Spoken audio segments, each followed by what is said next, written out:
Hello दोस्तों, आज की इस वीडियो में हम बात करेंगे इस वीक के पीएनएल एनालिसिस की।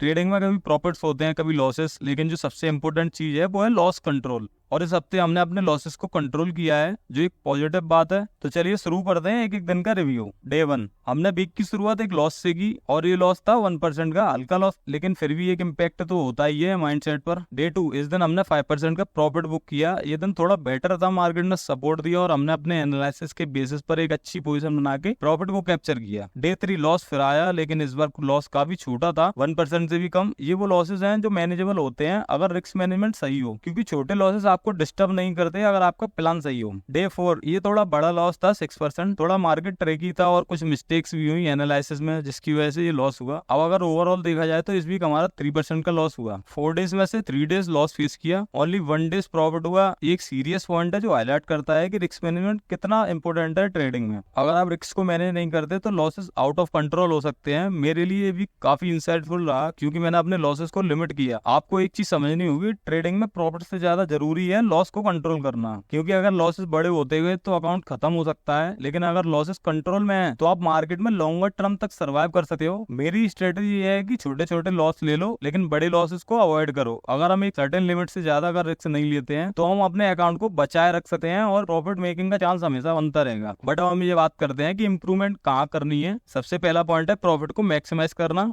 आप देखेंगे कि 3 डेज लॉसेस थे, ओनली 1 डे प्रॉफिट। अगर प्रॉफिट डेज ज्यादा हो और लॉसेस डेज कम तो हम कंसिस्टेंट प्रॉफिट बना सकते हैं, लेकिन सिर्फ प्रॉफिट डेज ज्यादा करना काफी नहीं है। जो दिन हम प्रॉफिट बनाते हैं उस दिन प्रॉफिट को मैक्सिमाइज भी करना जरूरी है। इसका मतलब ये नहीं है कि ग्रीड करनी है, लेकिन जब मार्केट फेवरेबल हो तो उस अपॉर्चुनिटी को पूरा यूज करना चाहिए। ये मेरी पर्सनल लर्निंग है इस हफ्ते से, कि मैंने कुछ अपॉर्चुनिटीज को मिस किया जहां प्रॉफिट्स और बड़े हो सकते थे, और ये गलती हर ट्रेडर करता है जब वो ओवर कॉसेज हो जाता है। आपको एक बैलेंस मेंटेन करना है बिटवीन कॉसेज एंड अग्रेसिवनेस। दूसरा इंपॉर्टेंट एक्सपेक्ट है एनालिसिस को इम्प्रूव करना। एक ऐसा एरिया है जहां ट्रेडर को काम करना पड़ता है, चाहे आप बिगिनर हो या एक्सपीरियंस। मार्केट हमेशा इवॉल्व होता रहता है और हमें अपने एनालिसिस के टूल्स टेक्निक्स को भी अपग्रेड करना पड़ेगा। इस वीक में कुछ मिस्ड एंट्रीज हुई, कुछ ओवर ट्रेडिंग हुई। इन सब से ये रियलाइजेशन हुई कि एनालिसिस पर थोड़ा और काम करना पड़ेगा। ट्रेडिंग चैलेंजेस और न्यू ट्रेडर्स के लिए मैसेज। अब आपको ये भी याद दिलाना चाहूंगा कि मैं एक स्मॉल अकाउंट से ट्रेडिंग करता हूँ, और जो भी चैलेंजेस या प्रॉब्लम आप जैसे नए ट्रेडर फेस करते हैं, मैं उन सब का अपने ऊपर एक्सपेरिमेंट कर रहा हूँ। मेरा पर्पस ये है कि मैं अपने पर्सनल एक्सपीरियंस के थ्रू आपको वो चीजें सिखा सकूं जो शायद आपको कभी फेस करनी पड़ेंगी। मिस्टेक होना नॉर्मल है, लेकिन उस मिस्टेक से सीखना सबसे ज्यादा जरूरी है। और एक गलती एक लेसन होती है, बस आपको उसे आइडेंटिफाई करके इम्प्रूव करते रहना है। जो भी मैं ट्रेडिंग में मिस्टेक करता हूँ या जो भी लर्निंग होती है, मैं उसे बिल्कुल कंसिस्टेंसी के साथ आप सबके साथ शेयर करता हूँ, ताकि आप भी इन एक्सपीरियंस से कुछ सीख सकें। तो दोस्तों, अगर आपको ये जर्नी इंटरेस्टिंग लगती है और अगर आप भी ट्रेडिंग के चैलेंजेस को फेस कर रहे हो